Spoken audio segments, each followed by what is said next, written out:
Hey, Karen. Thanks for joining me. Before we get to your arrest or anything, just wanted the audience to know your background. It seems you started as a journalist, independent journalist, really in reaction to the BP water spill. Can you share that? Yeah, first, thank you for having me. I got into journalism. I was a math teacher in the city of Boston for the longest time. Got into journalism after the BP disaster because the stuff I saw happening on the ground and the stuff I saw happening on the TV screen were just two very, very different things. And there were a lot of stories to tell, a lot of things that weren't being covered, and that really motivated me to pursue a full-time career as a journalist.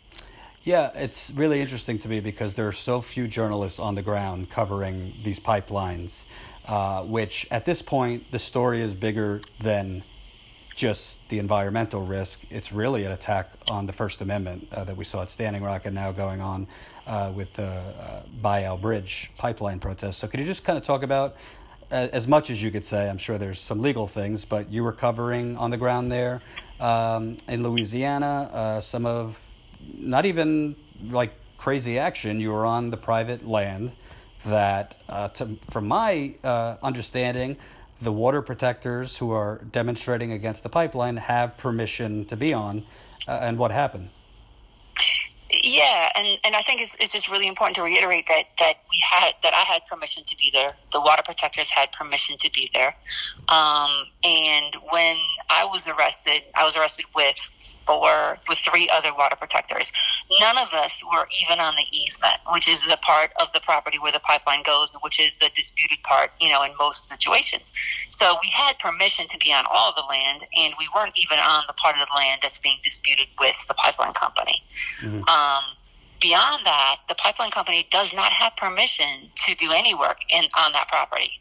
They don't have an agreement. They're still in the process of taking that land. The court date isn't even until November 27th.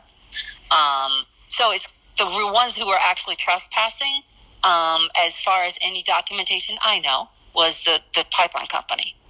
And as far as permission, is it like a private landowner that has given water protectors permission? Whose land is it? There's a number of individuals who jointly own the land. Mm-hmm. So there's one particular landowner that speaks for the rest. And so that was, I had a copy of an email saying that it was fine to be there. Mm-hmm. So what had happened is water protectors were there. They had set up an aerial blockade, which was, and I'm not great with all the climbing and the technique, but what it was like a sky pod type thing. Mm-hmm. In the trees, like a tree sit, except for the tree that people were in was not on the easement. It was off of the easement, and it was tied into the pipeline or to the easement in some way. I couldn't see it from where I was how it was tied in, but what in effect would happen is if the lifeline was cut, it would cause the platform where the sitter was sitting to fall and endanger that person's life. Mm-hmm. So that was done by water protectors. What they told me was to prevent work from happening, which was in line with the wishes of the landowner who didn't want any more destruction to their property. And did the private security contractors or the police there did they cut that line? Not while I was there. That did happen, but after I was already arrested. That happened the next day. Mm-hmm. What happened while I was there is that, the workers came on, they called the police, St. Martin Parish Sheriff's Department, who came on and basically told everyone that they had to leave. They were trespassing. And I attempted several times to talk to the officers. They knew me. I've been covering Bayou Bridge since January. I covered some other things that happened in the swamp. So they all know me by name. They ask for me when I'm not around. So I said to them, I've worked with you really respectfully. I don't go up on the easement. I don't trespass. I'm trying to, work with you. And I have documentation. I have proof that I'm okay to be in this land, and that permission goes for the water protectors as well. One of the guys wanted me to come up on the easement and show him, and I'm like, no, because, I cannot go up. I didn't really want to risk going up on the easement. But I showed it to him. He saw it on the phone. They went back. They made some discussion with workers, I presume, that were on the other side of the easement. Like I said, we can't see over it from the lower part. and basically said, no, that doesn't count, and said that there were affidavits saying that we couldn't be there. When I asked for that documentation, I'm like, as a journalist, I want to see if there was paperwork or documents. That's what I go by.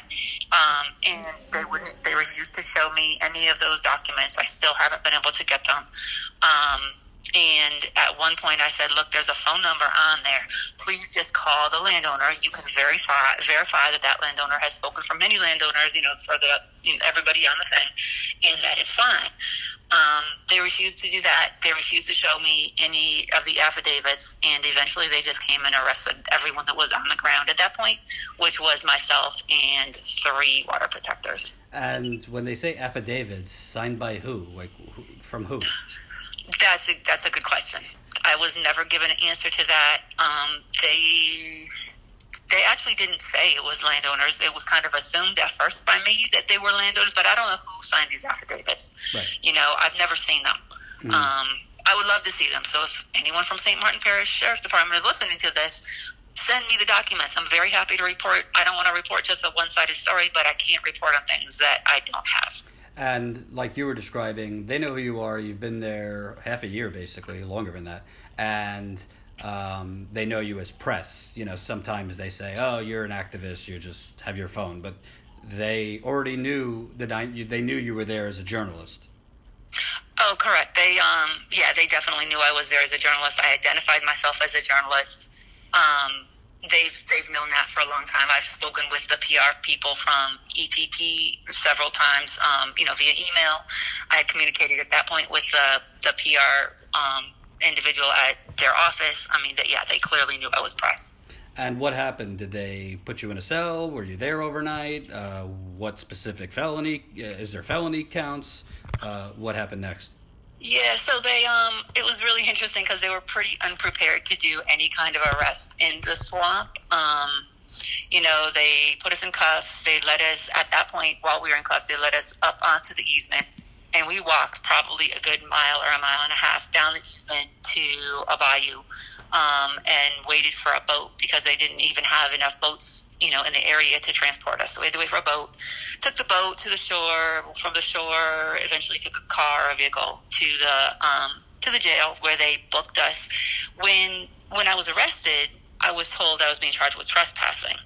But when I got to the jail, when they give you a list of what you're being charged with, it was the felony under the new Louisiana law, which says if you are trespassing on what they call critical infrastructure, you can be sentenced from 1 to 5 years and fined. I think it's up to $1,000. Don't quote me on the you can play it, but don't. I'm not sure about the specific fine. Mm-hmm. But I was charged with a felony for exercising my First Amendment right to take pictures, to basically do my job.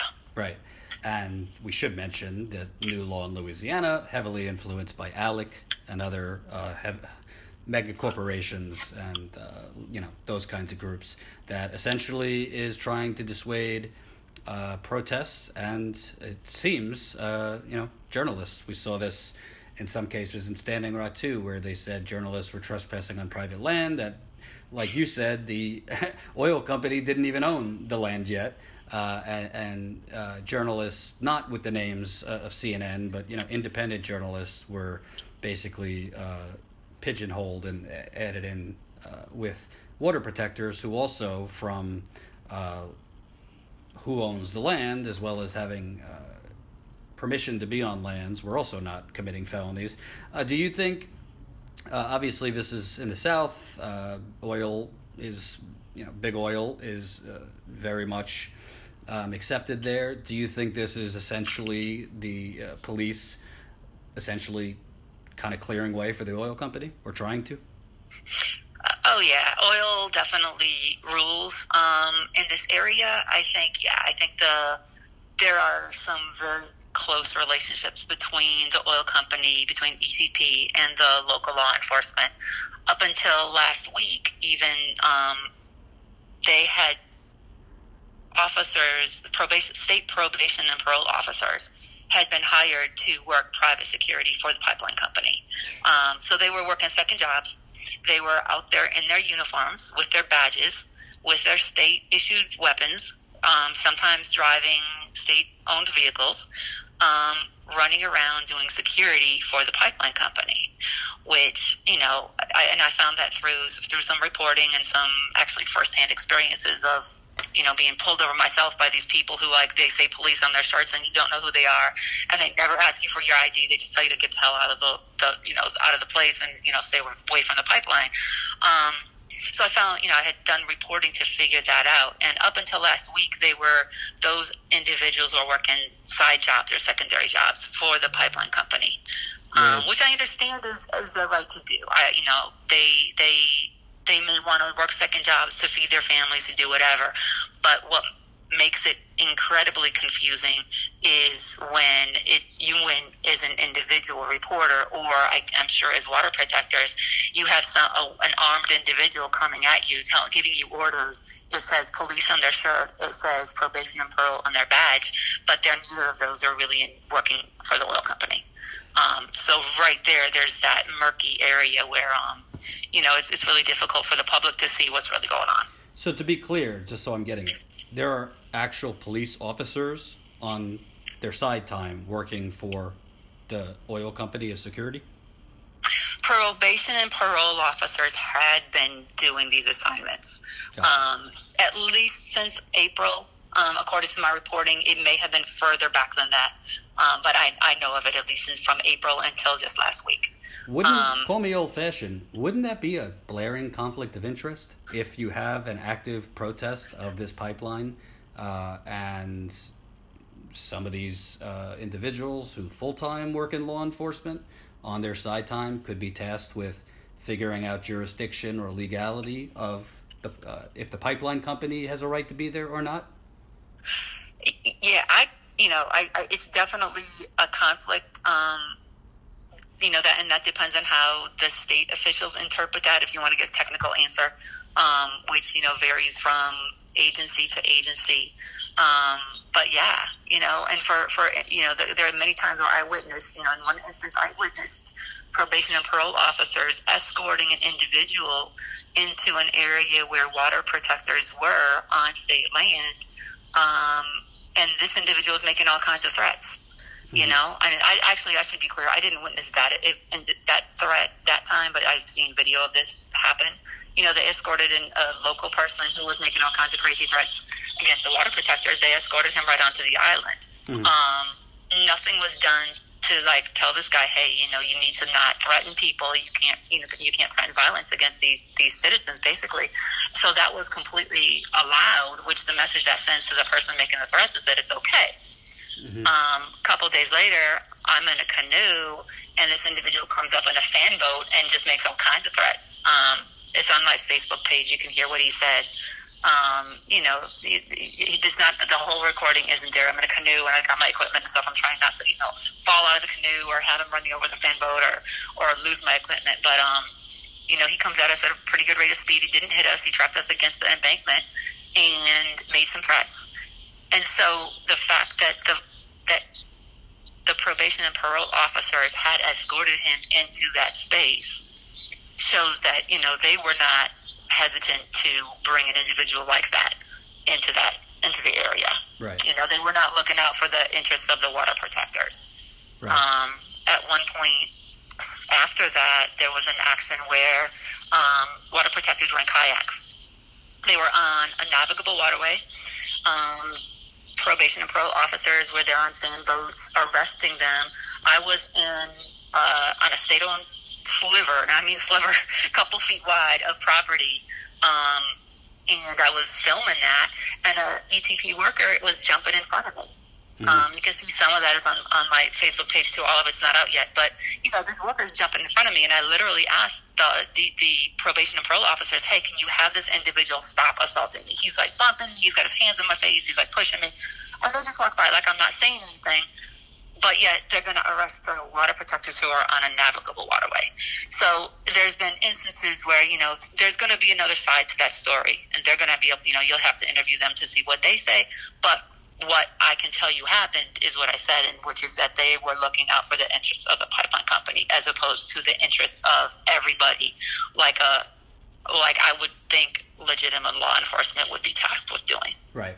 Well, I mean, yeah, I could reach out to them and get their PR spin and all that, but the truth is, this is happening everywhere. I mean, it's Standing Rock and other places. You have police trying to obstruct journalists from getting access to where actual events actual actions are, as they call it, trying to threaten journalists, trying to arrest journalists. And in the case you're talking about, you literally, I mean, I reported this, you literally have people kayaking and pulled out by new information that I didn't know, off-duty parole officers with hats saying police, so like you were saying, kind of confusing, arresting them off of kayaks, claiming they're what?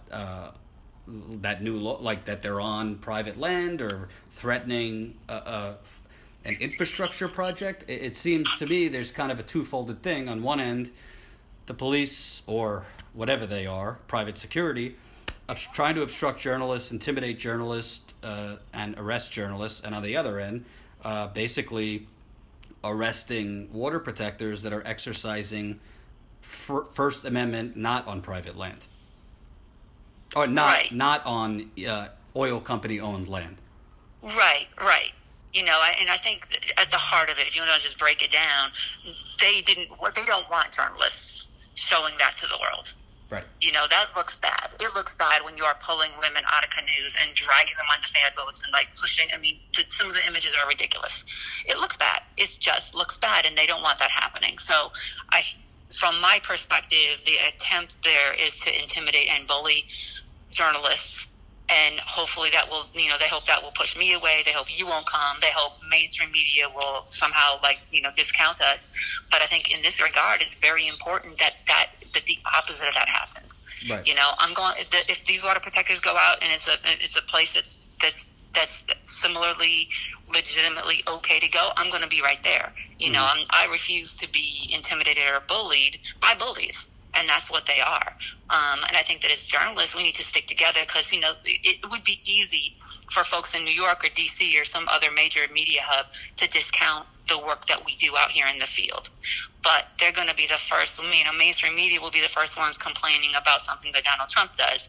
Or there's someone in New York just banned journalists from some of their public meetings. And, you know, there's all of these infringements on our First Amendment rights. We need to stick together as journalists, not, you know, that we cannot allow ourselves to be divided into, you know, mainstream media and corporate media and name brand media. We all need to look out for each other.